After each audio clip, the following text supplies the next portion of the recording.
Bishut Marai Barabotai, avec la permission d'Hachem, je ne devais pas être là ce soir. Ce soir, je devais être en Israël. C'est ce soir les 13 mois de ma mère. Pendant toute l'année, pendant 13 mois, parce que l'année dernière, c'était le mois d'Adar Vadar. Donc, lorsqu'il y a le mois est doublé. Donc, au lieu de 12 mois, c'est 13 mois. Donc, on a fait les 11 mois, 12 mois et les 13 mois. Et c'est ce soir. Donc, c'est ce soir qu'elle rentre à sa place éternelle. Dans l'autre monde, ça marche comme ça. Ça marche de cette manière, que ça prend un an. La neshama, l'âme, elle a des difficultés de se déconnecter de ce monde. Elle a des difficultés de se déconnecter de sa famille, de ses amis, même de son lit, de sa place. Donc pendant un an, elle visite. Et après un an, vous savez très bien, il y a 11 mois, il y a 7 jours, 1 mois et l'année. C'est ce qui prend la neshama pour trouver sa place éternelle. Ça prend ce temps-là. Mes amis, étant donné que ce soir, pour moi, c'est une nuit exceptionnelle, alors je fais ce cours de Torah, bien sûr à sa mémoire, Madeleine Mazal Mohad Simha, et bien sûr, Rishmat, le père de notre ami Jonathan, son père Shlomo Ben David Amouyal, et son frère Moshe Yitzhak Ben David Amouyal, et pour la fois chez les mains de Hanna Batsara, Douli, Garcia, que je me renvoie, des fois chez les mains. Alors ce soir, je voudrais vous parler j'ai tellement à vous dire, et je ne sais pas quoi vous dire. Je ne sais pas par où commencer, mais ce soir, je me suis posé des questions. Vous savez que, étant donné que nous sommes aujourd'hui dans la paracha de la sortie de l'Égypte, il y a 2 semaines, on parlait d'Abraham, de Yitzhak, de Yaakov, on parlait de Sarah, Rivka, Rachel, Léa, c'est les patriarches et leurs femmes. Mais c'est pas tout le monde qui connaît qui étaient les patriarches. Chacun y pense les connaître. Mais vraiment, pour les connaître, ne croyez pas que c'est facile. Ne croyez pas que c'est facile de connaître nos parents. Par exemple, on va laisser de côté certaines choses. Moi, j'adore imaginer ce que nos sages y disent. Que lorsqu'Abraham Avinu, il a pris Yitzhak pour le sacrifier. Vous savez c'est quoi le sacrifice? Le sacrifice, ça veut dire, lorsqu'on dit le mot sacrifice, ça veut dire de l'égorger. Vraiment, il faut dire les paroles telles qu'elles sont. C'est inimaginable que le bon Dieu, il va dire à Abraham Avinu, prends ton fils, mais c'est pas humain. Je m'excuse. Mais moi, par exemple, si mon père, il m'aurait dit, David, viens, on va faire un petit tour. Après, je vois dans sa trousse un couteau, et je vois qu'il a, je sais pas, du bois, et je vois qu'il a aussi du feu. Bon, je comprends, c'est un sacrifice qu'il cherche à faire. Je lui dis, papa, mais c'est quoi tout ça? Il me dit, pour faire un sacrifice. Très bien, papa. Mais où est l'agneau? Où est je sais pas, la vache, ou le taureau, le brebis? Il y a un pigeon, ça c'est les sacrifices qu'on faisait avant, au temple. Et j'imagine qu'il va me répondre. Il va me dire, mon fils, le sacrifice que Hachem m'a désigné, c'est toi. Après que je restais, je crois que je ne vais pas agir. Je crois que je vais prendre mon père. Je crois que je vais lui dire, papa, tu n'es pas normal. Je lui dis, papa, je pense que tu n'es pas normal. Toi, tu vas me sacrifier. Mais pourquoi tu te prends? Ben, c'est Hachem qui me l'a dit. Une histoire pareille, aujourd'hui, que Dieu préserve, on ne peut même pas la penser. Déjà, on va t'enfermer, quelque part. Ou bien tu vas rentrer en prison. C'est des choses, le papa ne peut même pas dire une phrase pareille. C'est l'histoire. Mais on va essayer de comprendre cette histoire. On va essayer de comprendre cette histoire. Ne croyez pas que c'était une histoire, mais c'est une histoire qui est réelle. Hein? C'est écrit dans la Torah, vers Elohim Nissa et Abraham. C'est écrit dans la Torah que Hachem a testé Abraham. Et il faut bien comprendre. C'est pas écrit que Hachem, directement, que Hachem, il a dit à Abraham, prends ton fils et sacrifie-le. C'est écrit vers Elohim Nissa et Hachem a testé. Ça veut dire, jamais dans l'idée d'Hachem est venue l'idée de lui dire, va l'égorger. Non. C'était un test pour voir jusqu'à combien Abraham, il est Makadosh Baruch. Non, je m'excuse.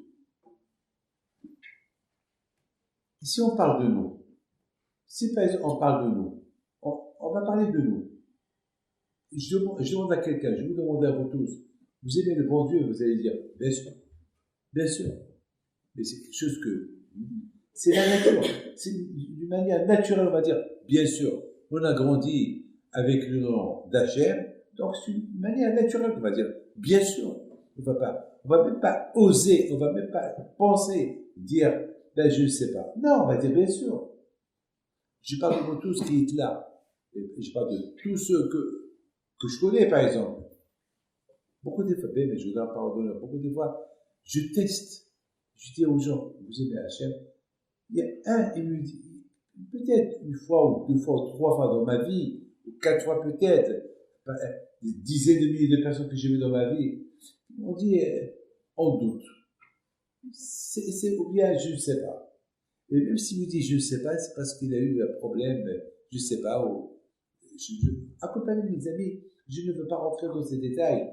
La Torah est précise que Hachem, il a uniquement testé. Maintenant, Abraham Avinu ne savait pas qu'il était testé. Mais on voit qu'Abraham Avinu, à Shalom, la première chose qu'il a fait, Vayashkem Abraham Baboker. Abraham s'est réveillé le matin tôt. Abraham, pourquoi tu te réveilles tôt?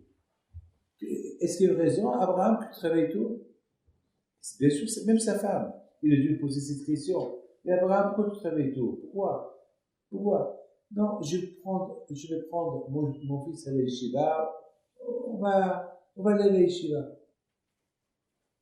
Vous imaginez, attends un peu, attends 5 minutes, attends un jour, 2 jours. Hachem ne t'a pas dit, prends ton fils tout de suite et égorge-le. Non, quand Chauffeur a dit, hé Abraham, tu prends ton fils que tu aimes, ton unique fils que tu aimes, et tu l'égorges. Et Abraham a venu à la Shalom. Il n'a même pas posé la fameuse question. Hachem, tu ne te trompes pas, t'es sûr? C'est pas une brebis que je prends, c'est pas un mouton, c'est pas une vache, c'est mon fils. Où est ton fils? Il aurait pu dire, Hachem, est-ce que j'entends bien ce que vous dites? Est-ce que j'entends bien? Non, Abraham, je rigole pas. Ton fils. Il n'a pas posé cette question.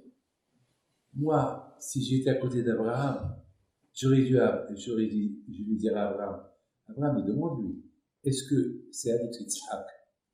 Eh bien, lui demander, est-ce que c'est sûr? Peut-être c'est pas Hachem qui te parle. Abraham, non, Abraham le matin, il se lève. Ça, c'était un test. Personne ne savait que c'était un test. C'est comme par exemple, je vais tester mon secrétaire, je le teste, je lui dis, demain, tu me donnes ton passeport, et moi je retourne à Paris demain, toi tu restes là. Je vais le tester. Il va me dire, et comment je vais faire? C'est la première réaction qu'il va avoir, mais comment je vais faire? Comment je vais faire pour retourner? C'est la première réaction qu'il va avoir. Mais comment je vais faire pour retourner? C'est la première réaction. Comment je vais faire pour retourner à Paris? Il y a une femme, il y a des enfants, il y a des grands-pères.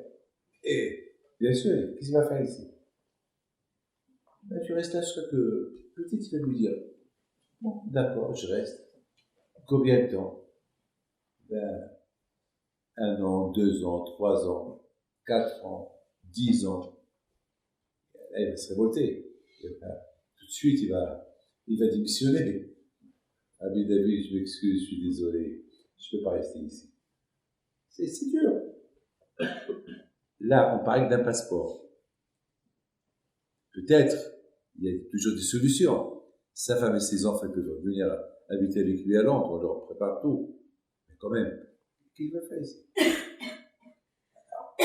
Qu'est-ce qu'il va faire ici? Là, on parle d'un enfant. Là, on parle de Yitzhak Avinu. On parle de Yitzhak Avinu. Yitzhak Avinu ala shalom. Que lui, c'est le fils unique de Abraham Avinu. Et c'est de lui qu'Am Israël va sortir. Vous tous et toutes, vous étiez dans le corps de Yitzhak Avinu. Et ça veut dire que si Abraham, il va égorger Yitzhak, c'est que nous tous, on va être égorgés avec lui. Parce que nous tous, on est des âmes. Tous les néchaments de tout Am Israël, jusqu'à la venue de Mashiach, ils étaient collés dans le corps de Abraham Avinu.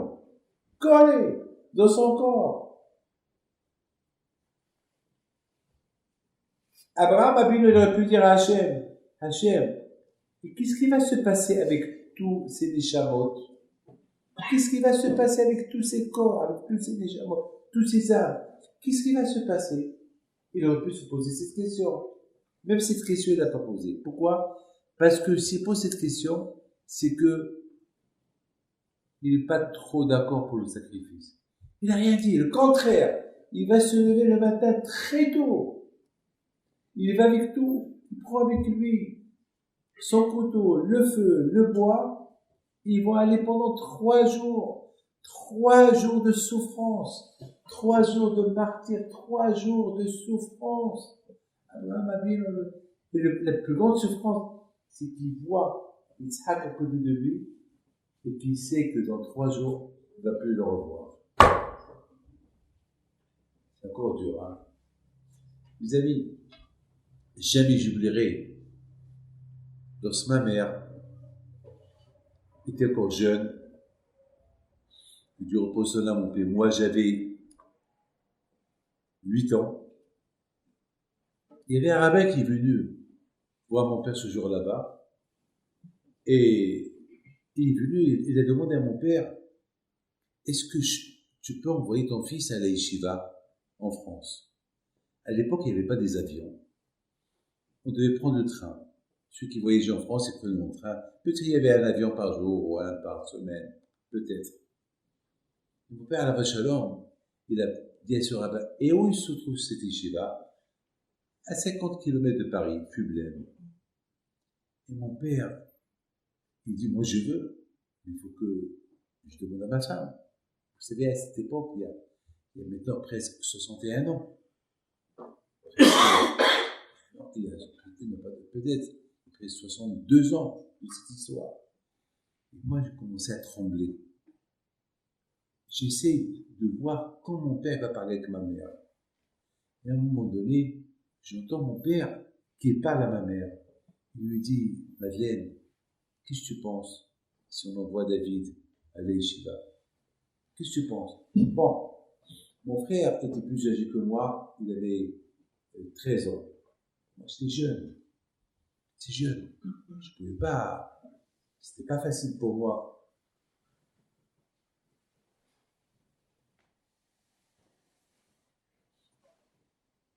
C'était pas facile pour moi, je suis un pardonneur même d'imaginer partir. Parce que vous savez, avec Sawera, j'avais des repères. J'étais, comment on dit en français, le big boss. J'étais petit, et tout le monde qui me respectait.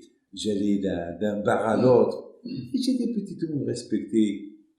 J'allais au cimetière, je leur rendais des bougies. Et je faisais de l'argent. Je faisais la tzedaka. J'étais petit, c'était dans mon sang tout ça. Et je courais d'un endroit à l'autre. Et là, je vais tout quitter et j'entends ma mère qui dit David, il a que 8 ans. Comment 8 ans en France? Mais comment il va partir? Et quand on va le voir? Mon père lui dit, si Dieu veut, lorsqu'il grandit, lorsqu'un jour, à cette époque, celui qui quittait le Maroc pour aller ou en Israël ou à une yeshiva, c'était un aller sans retour. Ça veut dire, ça pouvait attendre 5 ans, 6 ans, 7 ans, 8 ans, 9 ans, peut-être 10 ans, peut-être même 12 ans. C'était pas évident. Moi, j'entends ma mère qu'elle pleure. Et mon père lui dit, si tu pleures, ça veut dire que tu ne veux pas qu'on l'envoie, mais qu'est-ce qu'il va devenir? Elle lui a dit, mais il va devenir ce que tout le monde, ce que tout le monde va devenir. Et mon père lui dit, non. Lui, il faut qu'il étudie la Torah. Et ici, il n'y a pas d'yeshiva. Ici, il n'y a rien. Et ma mère, il lui dit, bon, alors Moshe, mon père s'appelait Moshe à la Bacha. Alors Moshe, fais ce que tu veux. Alors là, j'ai commencé à pleurer. C'est moi qui pleurais maintenant. Je savais que c'était fini. Vous savez, c'est un sacrifice. Il y a beaucoup de sortes de sacrifices. Ça, c'était un sacrifice que ma mère, mais ce sacrifice à elle n'a pas été terminé. Je me rappelle, une semaine plus tard, on est parti à Casablanca. Je ne sais pas comment ils m'ont arrangé le passeport, avec des connaissances, je ne sais pas comment ils ont fait. Et à Casablanca, jamais j'oublierai. Mon père était à Essaouira, elle m'emmène, elle m'a acheté un peu des vêtements, un peu des choses. Et là, elle m'accompagnait à la gare, avec, il y avait le rabbin, il y avait sa femme, sa mère, Rabbi Moshe Ibgi. Et voilà, on monte dans le train, et je vois ma mère qu'elle pleure. Je dis, maman, dans ma tête, je dis, peut-être elle va avoir de la peine de me repartir. Tant que les portes du train ne sont pas fermées, il y a toujours un espoir que je sors du train et je rentre chez moi. Mais c'est des larmes qu'elle a versées que jusqu'à sa mort, jamais ces larmes-là, ils se sont effacées de ma tête. Je les vois encore. Ça, c'est ce qu'on appelle le sacrifice. Vous savez, ça, c'est ce qu'on appelle un sacrifice. Lorsque on se réveille le matin pour venir à la prière, ça s'appelle un sacrifice. Je sacrifie mon sommeil pour le bon Dieu. Lorsque je viens pour écouter un cours de Torah, ça s'appelle un sacrifice. Je sacrifie mon temps pour la Torah. Le metteur à bouteille, on parle d'un autre sacrifice. Le sacrifice de Yitzhak, que pour Abraham Abinu, c'était pas de la rigolade. C'était vraiment, il a pris Yitzhak pour le sacrifier. C'était pas quelque chose, c'était pas avec une anecdote. Et de l'autre côté, on a posé une question tout à l'heure, on dit comment Akash Baruch Hu, il est tellement cruel de dire à Abraham, prends ton fils, sacrifie-le. Non. La Torah est précise que Hachem, il a uniquement testé. Mais Elohim Nissa et Abraham, il a testé. C'est un test énorme. C'est un test énorme. Mais Abraham Abinu, il a montré à Hachem jusqu'à combien il est Makadosh Baruch Hu. Il a bien résisté ce test-là. Parce qu'il ne savait pas que c'était un test. Pour lui, c'est une réalité. Pour lui, c'est quelque chose qu'il doit faire. C'est comme un devoir. Hachem, il lui a dit. C'est tout. C'est tout. Pour lui, c'est quelque chose qu'il doit faire. Alors maintenant, je vous pose une question. Vous avez bien écouté ma question. Et c'est là mon cours. Mon cours maintenant, il va commencer maintenant. D'où Abraham, il a eu cette force. D'où Abraham Abinu, il a eu cette force de vouloir sacrifier son fils. Attends, Abraham, même toi Abraham, alors quoi?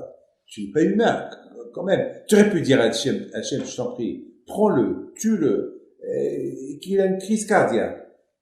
Mais Hachem, tu me demandes de le sacrifier. et de brûler son corps, et que ces cendres, je vais les enterrer. C'est ça. Le Korban Ola, c'est comme ça. C'est comme ça qu'on fait un Korban Ola. Un sacrifice tout entier pour Hachem. Comment il se faisait à l'époque au Beth Amikdash? C'est une fois qu'il a été égorgé, on le brûle. Il est brûlé, et ses cendres, ils sont kadosh. On n'a pas le droit de les utiliser. Abraham Avinu, cette force, même pas de penser une minute. Mes amis, vous savez que nos sages, il y a une discussion chez nos sages. Il y a nos sages qui disent, la pauvre Sarah Imenu, elle est morte. Elle est morte le jour du sacrifice de Yitzhak. Alors, il y a une discussion chez nos sages. Il y a certains sages qui disent qu'il y a eu un géant, il vient chez Sarah, il lui dit, Sarah, tu sais qu'est-ce qu'il est en train de faire ton mari, Abraham? Qu'est-ce qu'il fait? Eh ben, il est en train d'attacher Yitzhak pour l'égorger. Il y a ceux qui disent que, avec la peur, elle est morte. Il y a ceux qui disent que Sarah, elle est morte parce que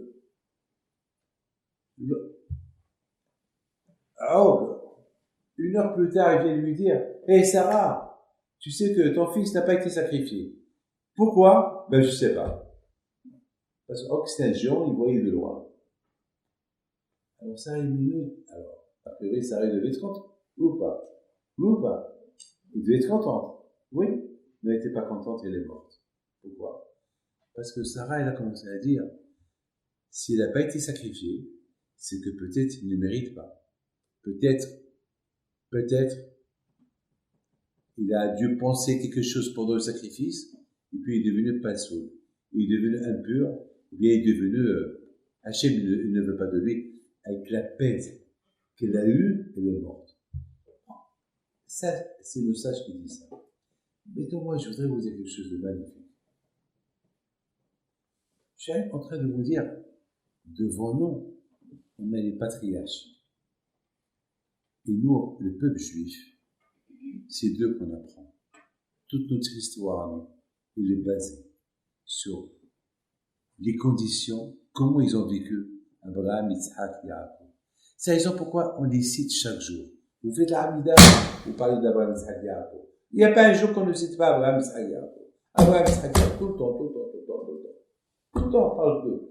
Même lorsqu'il y a Moshe Rabbeinu, lorsque les Juifs, ils ont fait le veau d'or, et les Juifs, ils étaient condamnés à mort, Hachem, tout de suite, Moshe Rabbeinu a dit à Hachem, rappelle-toi, souviens-toi de Abraham, Yitzhak, Yaakov. Et Hachem s'est calmé. Lorsqu'on fait la prière, Alléluia, on évoque Abraham, Yitzhak, tout le temps Abraham, Yitzhak, Yaakov. Aucun ne peut être là où ils sont Abraham, Yitzhak et Yaakov. Personne. D'ailleurs, c'est le seul. On dit l'Éternel, Dieu d'Abraham, Dieu de Yitzhak, Dieu de Yaakov. On ne dit pas ça sur Moshe. On ne dit pas ça sur Moshe. C'est les seuls qu'on dit que Hachem Miyahed, que Hachem il associe son nom avec les patriarches. Il n'y a que eux seuls. Hachem, il n'a jamais associé son nom sur personne. Sur personne.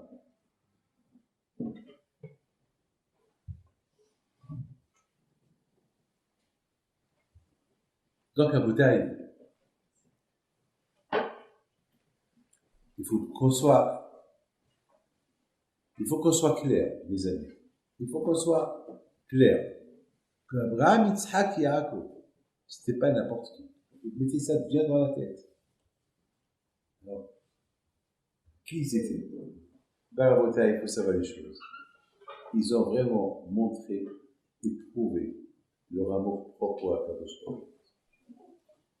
Et nous, la bataille, on suit. Dans Israël, on suit nos parents. On les suit. C'est la raison pourquoi, mes amis, la Torah, elle raconte ce qu'ils ont passé, ce qu'ils ont vécu. Qu'est-ce qu'ils ont vécu? Abraham, Isaac et Jacob. Qu'est-ce qu'ils ont vécu? Et c'est ça, les amis. La façon que eux, ils ont vécu, nous, on va vivre. Il y a ceux qui nous disent, moi, j'ai expliqué quelque chose comme ça. Je dis, je comprends pas. Je ne comprends pas. Finalement, à la place que Yitzhak, il va être sacrifié, eh ben, c'est Sarah qui a été sacrifiée. Dans toute cette histoire que je suis en train de vous dire, il y a eu un qui est parti. Au départ, c'était Abraham qui devait sacrifier Yitzhak. Et à la fin, c'est quoi? À la fin de l'histoire, Yitzhak, il est resté vivant. Et qui est parti? Qui a été sacrifié? C'est Sarah. C'est Sarah qui est morte. Ah, mais on ne sait pas pourquoi elle est morte. Est-ce qu'elle est morte parce que, par rapport au chagrin de Yitzhak Avinu, ou bien elle est morte par rapport à ce que, parce que Yitzhak Avinu, il n'était pas méritant pour qu'il soit sacrifié. Voilà. Donc, à cause de ça, elle est morte. Mais moi, je voudrais vous dire une chose que j'ai vue nulle part. Quelque chose que j'ai pensé. Je voudrais vous dire, c'est qui Sarah Imenu? Sarah Imenu, la peine qu'elle avait, pourquoi elle est morte? C'est parce qu'elle a eu une idée, elle a eu une pensée. Et c'est cette pensée-là qu'elle a chagrinée. La pensée qu'elle a eue. Attends, mais si Abraham, il sacrifie Yitzhak, et si Yitzhak, il va partir de ce monde-là, mais de qui va sortir le peuple juif? Qui va recevoir la Torah? Qui va étudier la Torah? Qui va faire le Shabbat? Qui va faire l'Ida? Alors, pendant 100 ans, le pauvre Abraham Avinu, il attend un enfant. Alors, à l'âge de 100 ans, il a eu 7 enfants. Et après, à l'âge de 134 ans, Yitzhak, il avait 37 ans, 34, 37, il y a une discussion. Quel âge il avait lorsqu'il a fait le sacrifice? 34 ans ou 37 ans. Ça veut dire 137 ans pour rien, du gâchis. Toute la vie d'Abraham Avinu, c'est du gâchis. Tout le marketing qu'il a fait pour le bon Dieu, là où il a proclamé Dieu comme roi, tout ça c'est parti il va être sacrifié. Toute la vie d'Abraham, ça veut dire, mettez ça dans la tête. Ça veut dire que Abraham Avinu, il a tout perdu. 137 ans de sa vie perdu. Le peuple juif perdu. Il n'y aura plus de peuple juif. Il n'y aura rien. Et lui, il va de partout. Il proclame le nom de Dieu. Vous savez, je ne vais pas être à sa place. Si, mettons, on va réfléchir, on va imaginer que ça serait passé comme ça. Qu'Abraham, il va sacrifier Isaac. Nous aussi, on va être tous sacrifiés avec lui. Et Abraham, il retourne. Ils vont lui dire, ces deux serviteurs, Abraham ou Isaac. Ah, vous n'avez pas vu la fumée? Vous n'avez pas vu la fumée? Ben, je l'ai sacrifié et je l'ai brûlé. Ah bon? Et c'est Dieu qui t'a dit ça? Ouais. C'est Dieu qui m'a dit ça. Et je suis très content d'avoir accompli son vœu. J'imagine Abraham. Je l'imagine retourner. Je l'imagine retourner à la maison. Et on va lui dire, Abraham, Sarah, elle est morte. Quoi? Yitzhak, sacrifié. Et Sarah, elle est morte. Comment elle est morte? Ben parce que il y a eu Og qui t'a vu de loin, sacrifie ton fils, tu l'as brûlé, il lui a dit. Et c'était mal pour elle, elle ne pouvait pas supporter, elle est morte. Après, Hachem va dire à Abraham, Abraham, je crois, Hazak ou Baruch, Très bien ce que tu as fait. Hazak, très très bien. Très bien. Alors, what next? Qu'est-ce qui va se passer après? Quoi? Abba va dire à Kashua, Hachem, qu'est-ce que je dois faire maintenant? Qu'est-ce que tu attends de moi? Eh ben, j'attends de toi que tu continues ton chemin, tu vas partout et proclame-moi comme roi de l'univers.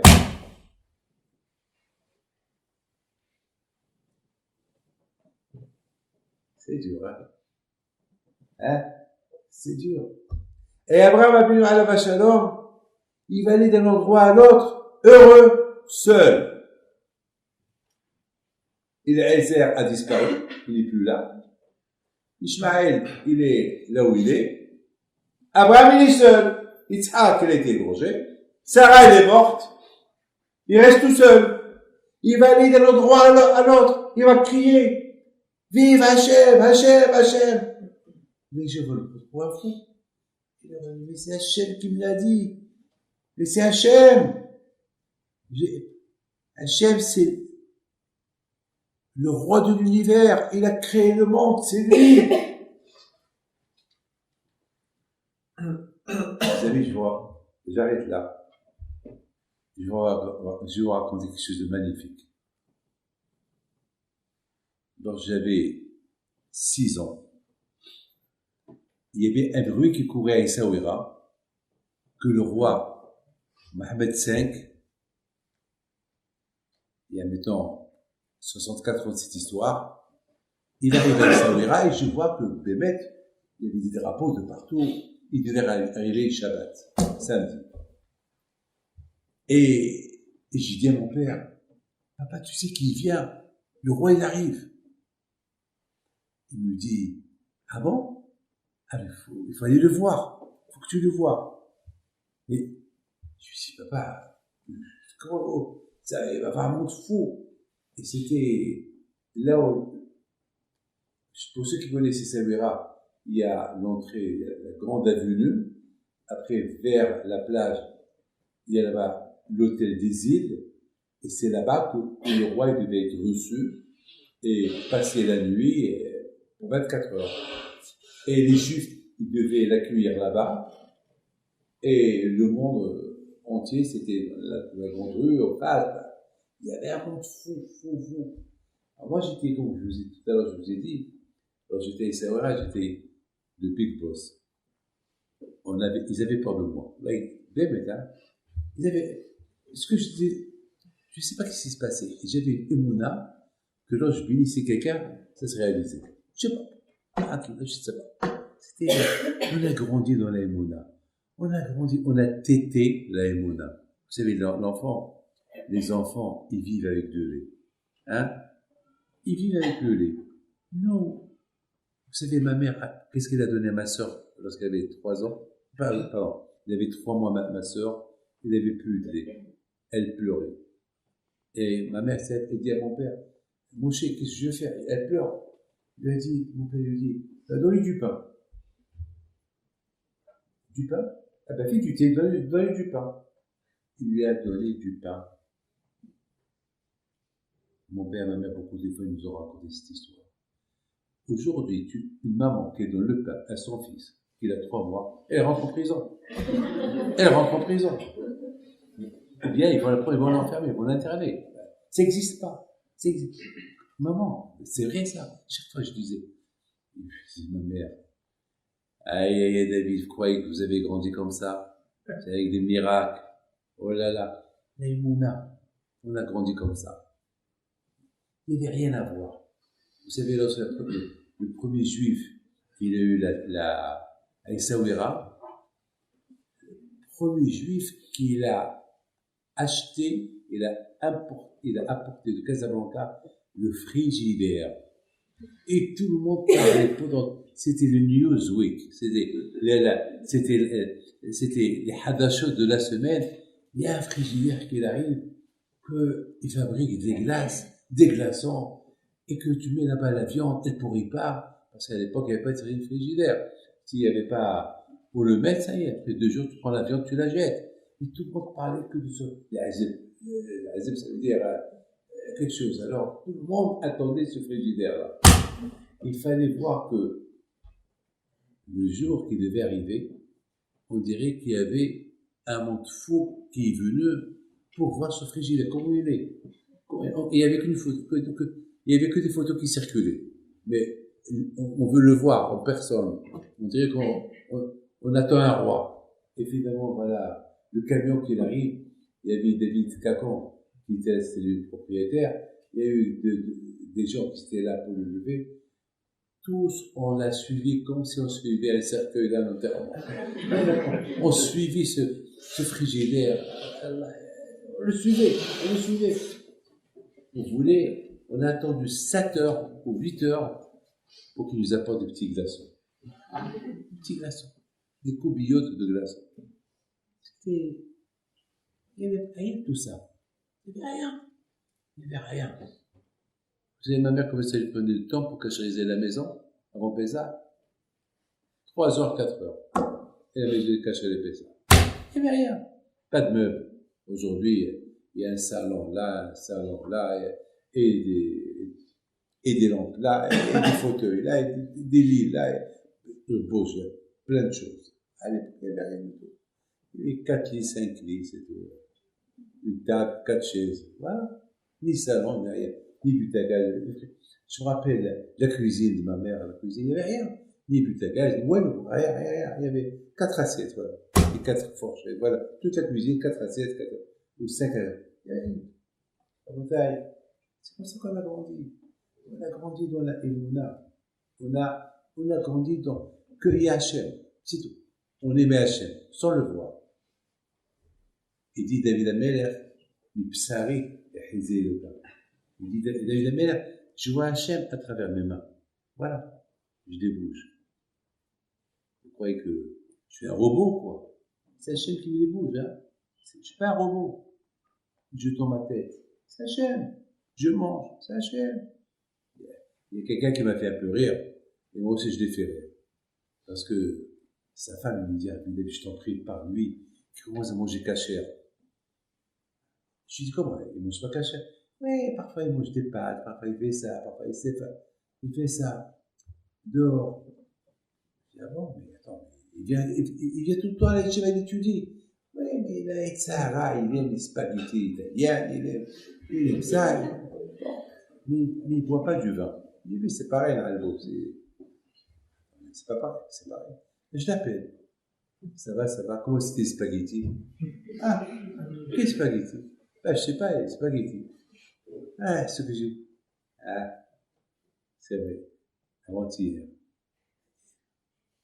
Ouais, ah, comment vous savez? Ah, je les vois encore. Ils sont encore là. Je dis, mon fils, tu manges cachère ou pas? Il me dit, Rabbi David, chez moi, c'est du cachère à 100%. Très bien. Mais dehors, vous savez, j'ai des clients parfois, je travaille à la banque, et parfois je dois rencontrer des banquiers, je suis obligé, je mange un peu de spaghetti, je mange. Mais dehors, à la maison, cachère. Mais je lui dis, mon fils, est-ce que tu as 2 estomacs ou une seule? J'ai une seule. Je dis alors, tu sais que le même estomac qui mange le cachère, c'est le même estomac qui mange le non-cachère. Tout se mélange là-bas. C'est bête de dire, je respecte la maison et pas dehors. Ça veut dire que le bon Dieu est à la maison, mais il n'est pas dehors. Il faut être réaliste, ou là ou là. On ne peut pas jongler, on ne peut pas être sur les 2 fronts. La droite, c'est la droite, la gauche, c'est la gauche. On ne peut pas dire droite, gauche. Non, ça ne marche pas comme ça. Dans la politique, on peut dire la droite, gauche. Mais dans le judaïsme, il faut être strict. C'est comme ça. C'est dur, mais c'est un travail. C'est un travail. Les amis, ce fameux vendredi-là, Shabbat, je suis parti voir le roi. J'étais petit et j'attends. Et de loin, je vous en prie, écoutez cette expérience que j'ai eue lorsque j'étais petit. De loin, je commence à entendre des sirènes. et des Hiya al-Malik, vive le roi. J'entends. Et au fur et à mesure, et les motards qui approchent, ils approchent. Et le bruit des motards et les sirènes, on les entendait encore plus fort. Et à un moment donné, voilà, la voiture royale qui s'arrête. Et Mohammed V qui descend de la voiture avec sa fille, la princesse Lala Amina. Jamais j'oublierai ce que j'ai vu. Je rentre à la maison. Je dis à papa, j'ai vu le roi. Il me dit, tu l'as vu? Je dis, papa, je l'ai vu. Il me dit, alors, c'est quoi tes sentiments, mon fils? J'ai vécu 6 ans. Je dis, papa, il est venu avec sa fille qu'elle a mon âge. Je dis, c'est bien, mon fils. N'oublie pas, comme c'est dit. Apprends-toi, tu as vu tous ces gens-là, ils ont calmé le roi. Tout le monde qui disait, vive le roi. Tu as vu ce carreau, tu as vu ces motards, tu as vu tout ça. Tu as vu tout ça? Je dis, papa, j'ai vu. Tu sais, mon fils, il faut respecter Hachem comme tu dois respecter ce roi-là. Ce qu'ils ont fait à ce roi, ben c'est ce qui se passe dans le ciel. Les malachim, ils voient Akadosh Baruch Hu non-stop. Ça m'est resté dans ma tête. Et ça m'est resté dans ma tête. Je vous donne la parole d'honneur. Moi, je vous parle devant une Sfarim ici. Toute ma vie, je disais, est-ce qu'un jour il va venir? Est-ce qu'un jour je vais voir ce que j'ai vécu lorsque j'avais 6 ans? Est-ce qu'un jour, c'est beau ce que j'ai vu? Et voilà la bouteille la semaine dernière, mercredi dernier, ça a commencé lundi soir. Lundi soir dernier, on m'appelle pour me dire, Rabbi David, fais vite, annule tout un rendez-vous. J'avais une semaine très chargée, tu annules tout et tu dois être au Maroc le mardi. Ah bon? Qu'est-ce qu'il y a? Pourquoi? Parce que le roi du Maroc, il s'appelle Mohamed VI, le roi du Maroc, petit-fils du roi Mohamed V, il arrive au Maroc, à Essaouira, et il va inaugurer une synagogue musée, et c'est toi qui dois le bénir, et c'est toi qui dois l'accueillir. Non, vous rigolez. Vous rigolez. Vous savez, c'était quoi ma pensée? Hein? Vous savez à quoi j'ai pensé? Tout de suite, j'ai pensé, lorsque j'avais 6 ans, 69 ans plus tard.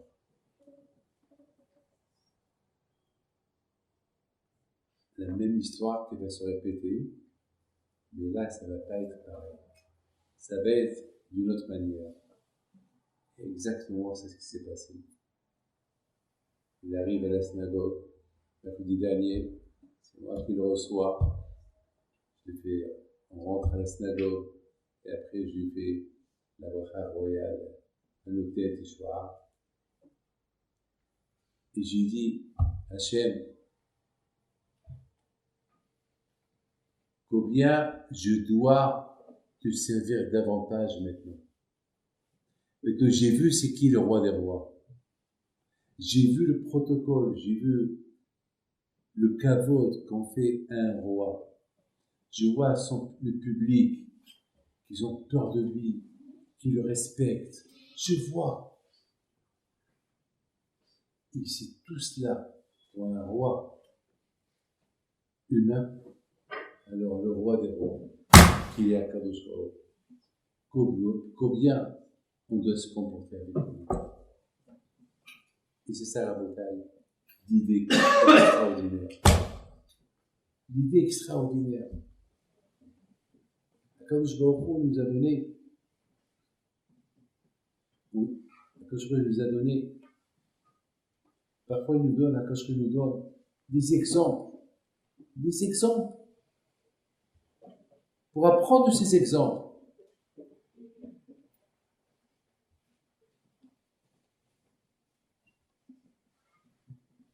Mes amis, tout à l'heure, je vous ai posé une question. D'où Abraham Avinu, il a eu cette force? D'où Abraham Avinu, il a eu cette force? Moi j'adore les animaux. J'ai vu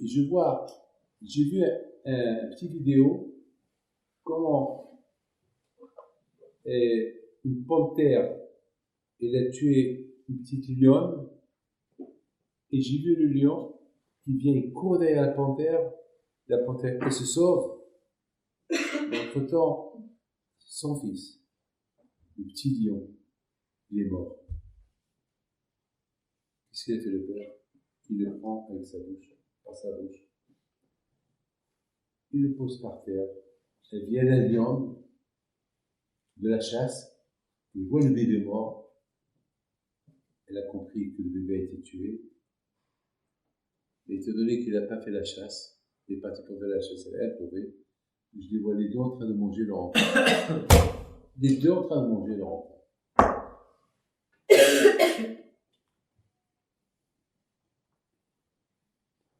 C'est pas humain, mais c'est comme ça. Chez les animaux, on peut comprendre comme ça. Alors, vous savez, brûler un enfant, égorger un enfant, de cette force, elle est venue chez Abraham. Les amis, vous allez me donner 5 minutes et je réponds à ma question. Et après, je vous laisse descendre en bas. On fait arbitre et je vous laisse descendre en bas. Vous allez m'écouter. Et maintenant, et laissez. Ça me dérange. La Bretagne, maintenant, vous allez vous concentrer à ce que je vais vous dire. Lorsque Abraham Avinu il est né,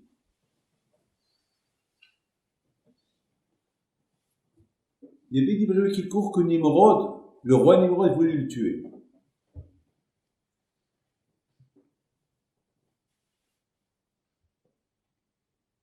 Terah, le père d'Abraham, il a caché son fils. Quelques années plus tard, l'histoire été oubliée. Parce qu'il y a eu des gens qui ont dit à Nimrod que le fils d'Abraham, il va te détrôner. Alors, l'histoire, il s'est oubliée, ça passe à l'oubli. Et voilà, mes amis, il s'est passé que Abraham Avinu est venu voir la factory, l'usine de son père. Son père, Terah, il fabriquait des idoles, des statues. Il les vend. Il vient visiter. Il dit, papa, qu'est-ce que tu fais là? Je dis, c'est du business. Je vends. Mais papa, mais t'es fou. Mais c'est des statues. C'est des statues, papa. Ils partent pas. Comment tu appelles ça des dieux? Il dit, business. Pas grave, c'est du business. D'accord, papa, business, mais tu vois là. Tu leur dis, c'est des dieux. Quel dieu? Un Dieu qui parle pas, un Dieu boule, un Dieu qui n'entend pas, un Dieu qui ne parle pas. Tu te moques du monde. Les gens veulent dépenser de l'argent pour ça. Il y a des gens qui veulent brûler leur argent. Il y a des gens qui brûlent leur argent. Et les gens veulent brûler pour une statue. Ils croient que c'est un Dieu. Et je sais bien, oui. Il a commencé à dire aux gens, mais vous êtes des fous. De toute façon, il dit, mon fils Abraham, ne te mêle pas de mon business. Moi, je t'ai amené ici pour t'apprendre le commerce, pour que tu deviennes comme moi. Mais là, tu es en train de me casser. Alors, pas attendre. Vous savez ce qu'il fait, Abraham? Un jour, Abraham, il vient, il apporte une hache, il a cassé tous les statues. Tout. Pendant qu'il cassait, il vient Terah, son père. Il dit à son fils, Abraham, qu'est-ce que tu fais? Tu m'as ruiné. Il dit, papa, je t'ai ruiné, mais tu es en train de ruiner le monde avec ton mensonge. haram ce que tu fais, c'est péché ce que tu fais. Finalement, Terah était tellement en colère, il dit à son fils, alors c'est comme ça qu'on va travailler toute ta vie? C'est comme ça? Tu vas casser ma réputation? Il est parti chez Nimrod. Il a dit, Nimrod, Majesté, j'ai un grand problème avec mon fils, Abraham. Qu'est-ce qu'il y a? Ben voilà ce qu'il a fait.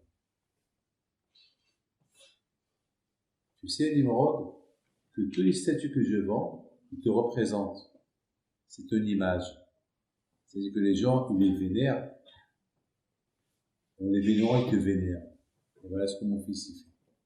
Alors, fais de lui ce que tu veux. Fais de lui ce que tu veux, je te donne. Mes amis, Abraham, il a été arrêté. Pas le FBI de l'époque. Ou bien Scotland Yard de l'époque, ou DST de l'époque, dites ce que vous voulez. Ils l'ont arrêté. Et Nimrod dit, c'est toi Abraham, c'est toi qui casses les idoles, c'est toi qui casses les dieux. Oui. Parce qu'il y a un seul Dieu, c'est Akadosh Baruch Hu. Il dit, mais c'est moi, Akadosh Baruch Hu. Toi, dis-moi que toi. Toi tu es zéro, toi tu es rien, tu es vaurien, tu es rien du tout. Comme ça tu parles à ton roi, tu n'es pas mon roi, il y a un seul roi, c'est Hachem.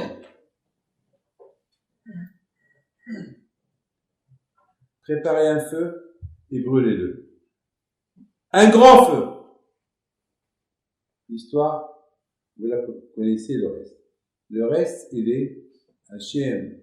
Il a protégé Abraham. Abraham n'est pas mort. Qui a donné Abraham à être exécuté, tué? Qui? Son père. Abraham Abinu, ça l'a toujours marqué ce que son père lui a fait.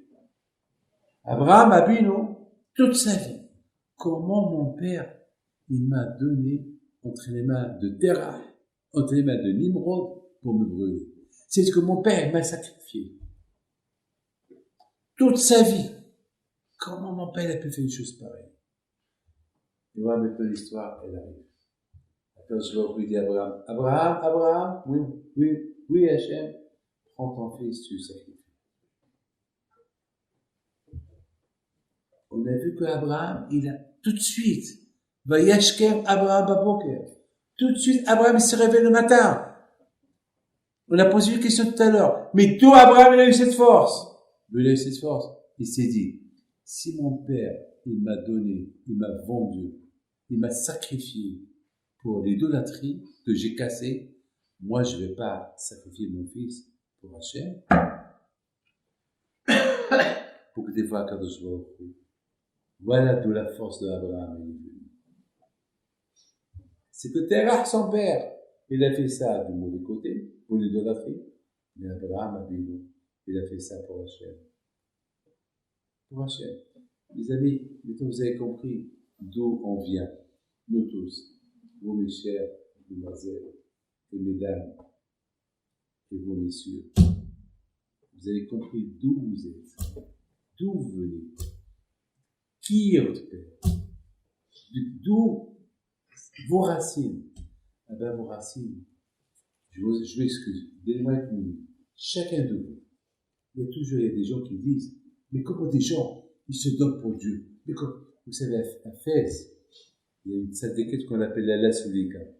Vous avez entendu parler d'elle? Une grande tzadékette à Fès. On l'appelle la Lassoulika. Vous savez cette Lassoulika, pourquoi? Elle avait que 17 ans. Elle était belle.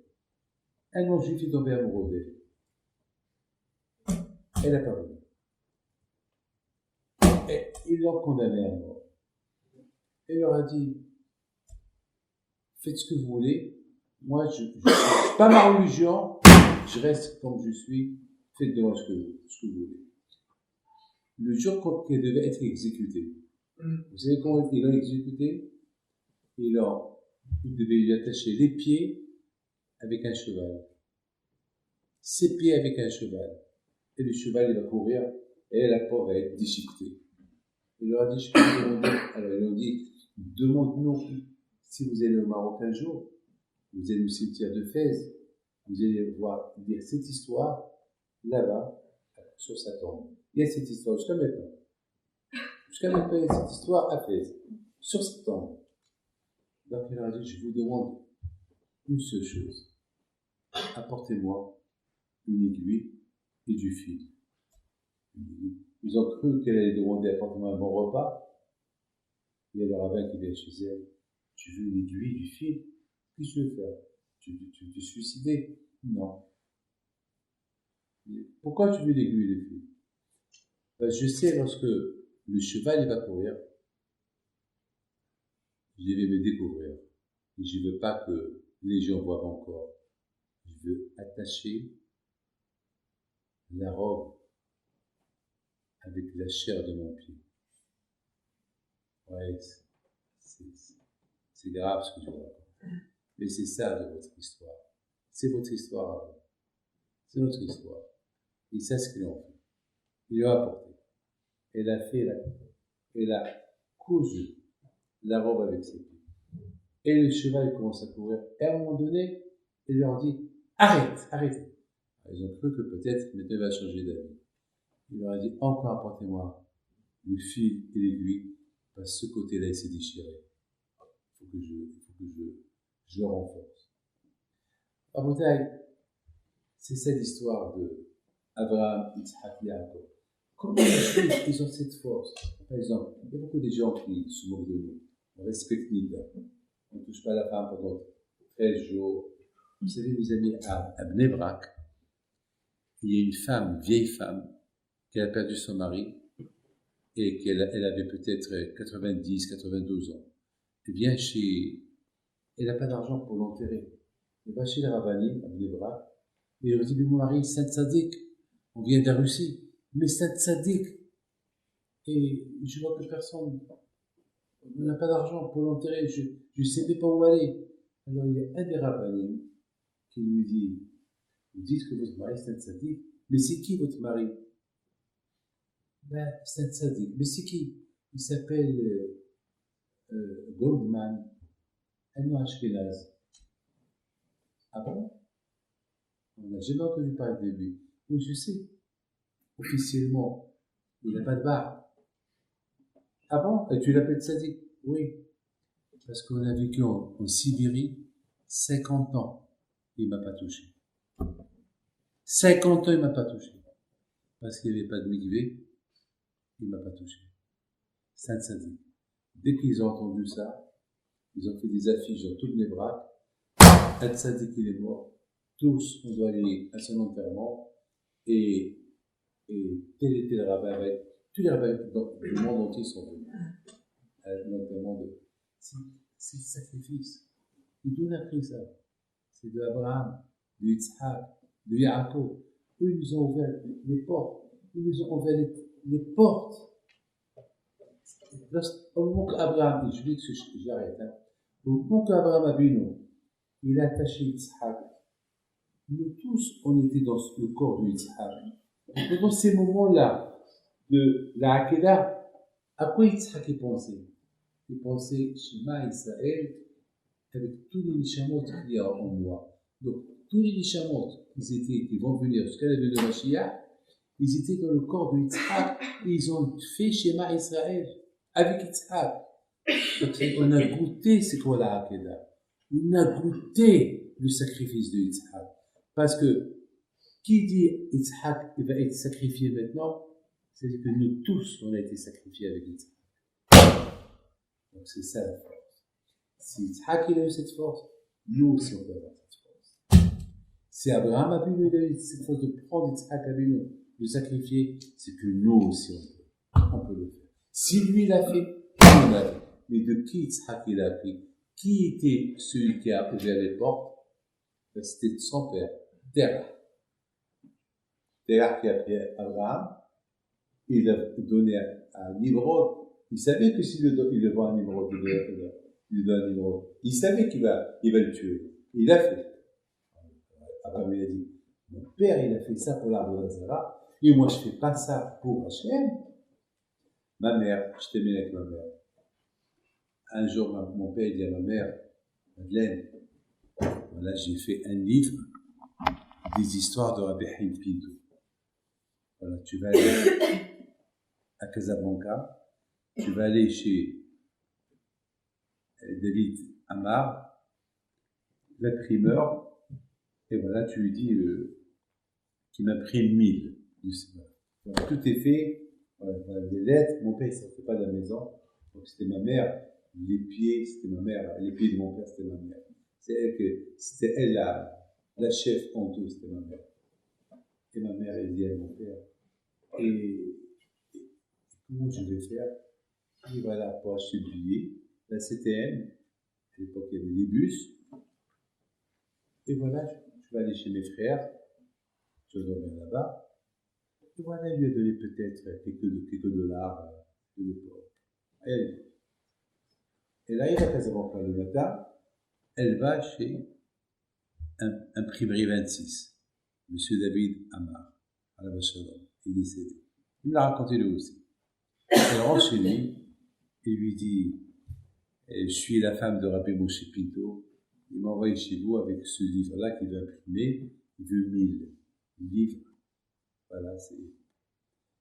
Amar, il regarde, il compte les pages, il dit, bon, c'est un livre, vous savez, à l'époque, l'imprimerie, c'était pas comme aujourd'hui. Cette technologie à l'époque, ça prenait du temps. Tout se faisait à la main. A, B, c'était tout à la main. C'est pas comme aujourd'hui. Tout est tchic-tchac. À l'époque, ça prenait du temps. Alors, ça coûte temps. J'ai oublié de vous dire une chose. Lorsque ma mère lui a dit, avec quoi je vais payer, il lui a dit, mon père lui a dit, tu achètes, voilà l'argent, tu achètes la loterie. Et ce que tu vas gagner, c'est ça le prix qui va coûter le livre. Moi, j'aurais été à la place de ma mère, j'aurais dit à mon père, papa, tu rigoles, tu me donnes l'argent pour acheter la loterie, est-ce que il va me donner ce qui va coûter le livre, je vais gagner. Moi, j'aurais dit à papa, si je vais gagner, alors que je gagne un peu pour moi aussi. Oui ou pas? Oui ou pas? Attends. Pourquoi David Armaxon va gagner? Si je dois gagner, je sais pas, 500 $, alors que je gagne $1 million, que j'ai 500 000 $, pourquoi que 500 $? Ma mère, elle n'a pas dit ça. Et de là, vous voyez la grandeur d'une sadéquette. Et l'autre David Amar, il lui dit, et l'argent? Il dit, là, justement, si ça vous dérange pas, vous pouvez me dire où je peux acheter la loterie. T'attaques Aliyah. Tu rigoles de moi. Moi, ça t'attaque. Bémouché. Il n'a pas changé de Bémouché. Tout ça, vous croyez? Ma mère ne pas. Et alors, ça veut dire que ça va coûter, disons, $2 000. Tu vas gagner $2 000. Elle dit, ben oui, c'est ce qu'il m'a dit. Alors, viens chez campagne. Je ne vais pas commencer le travail jusqu'à que tu me donnes l'argent. C'est dans 2 jours.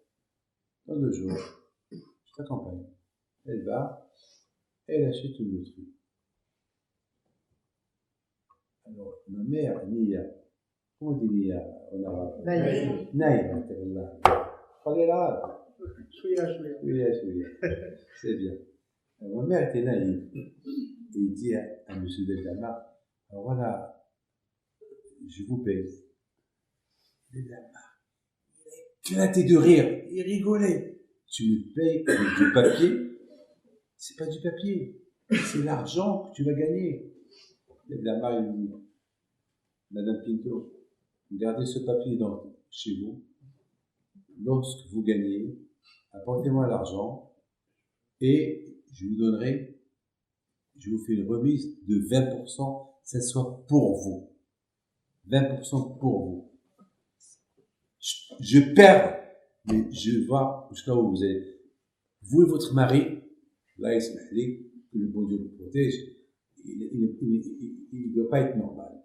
Et toi, Madame Pito, vous m'excusez, avec tout le respect que j'ai pour vous, vous aussi, vous êtes folle comme ça. C'est dur, hein. C'est une histoire dure. Mais non, elle ne répond pas. Je viendrai dans 2 jours. 2 jours plus tard, elle vient chez David Amar. Il lui dit, on m'a dit que ça jouait, on m'a dit que ça jouait hier soir, donc les résultats c'est aujourd'hui. Et chez qui je vais aller? Et Amar, il dit, vous voulez s'énerver? Il dit, venez avec moi. Là où vous l'avez acheté, on va retourner chez lui. Ils sont repartis là-bas. Et ma mère, elle donne des billets. Et le Marocain, il regarde ma mère, il lui dit, merci beaucoup, madame, grâce à vous aujourd'hui, je vais avoir une commission. Quoi? David Arma, il dit, quelle commission? Eh bien, ce billet, il a gagné. Il a gagné exactement l'argent qu'elle devait lui rendre, lui donner pour le livre de mon père. C'est ce qu'on appelle le sacrifice de la Emouna, la foi. L'Emouna qu'il avait, il n'a pas demandé plus à mon père, il avait une Emouna que ce billet, il allait gagner. À tel point qu'il était prêt à le donner, à l'avoir comme paiement. C'est lui qui n'avait pas l'Emouna. Vous avez de la chance. Hein. Vous avez un Hachem, vous avez un Dieu, vous avez un Père qui vous protège. Vous avez un Père que l'autre vous avez besoin de lui, il est là. Alors je ne veux pas vous embêter plus. Il y a ici un petit garçon, il est là. Le fils à Katia, le fils à Cathy. Sa mère, la mère de ce jeune homme-là, avant qu'elle s'est mariée, chaque fois il venait chez moi et je lui fais une bracha pour le mariage. Et chaque fois je lui disais, c'est pas le moment, c'est pas le moment, c'est pas le moment. Et un jour, je lui dis, madame, maintenant, les attachés, c'est le moment. Si tu veux, les attachés, c'est le moment. Un mois plus tard, elle s'est mariée. Elle était un peu, elle n'était pas jeune. Elle n'était pas trop jeune. Et vous savez qu'est-ce qu'elle a? Elle m'avait dit, une femme mariée, Rabbi David, il faut mettre une bracha pour que j'ai un peu plus des enfants vite. Et je dis, pourquoi pas? Si Dieu veut, Hachem te donne des jumeaux. La même année, elle a eu des jumeaux. Et voilà.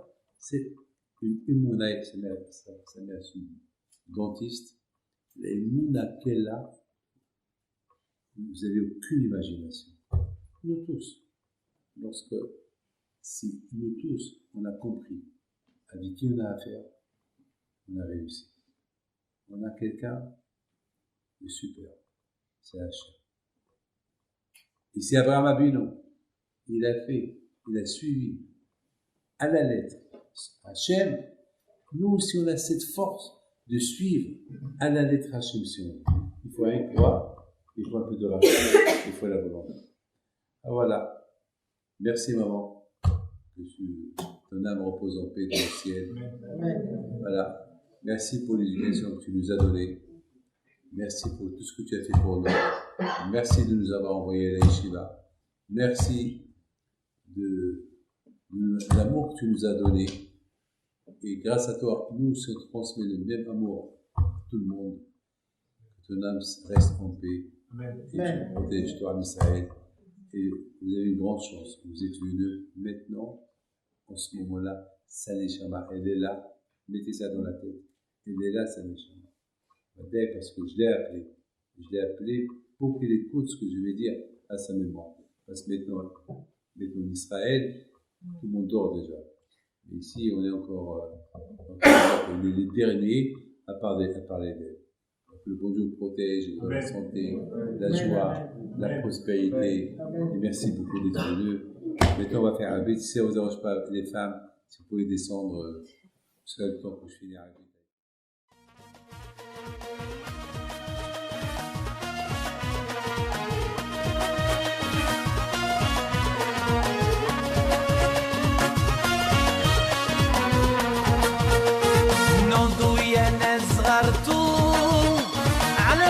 حيم بينتم وقف لنا زي خود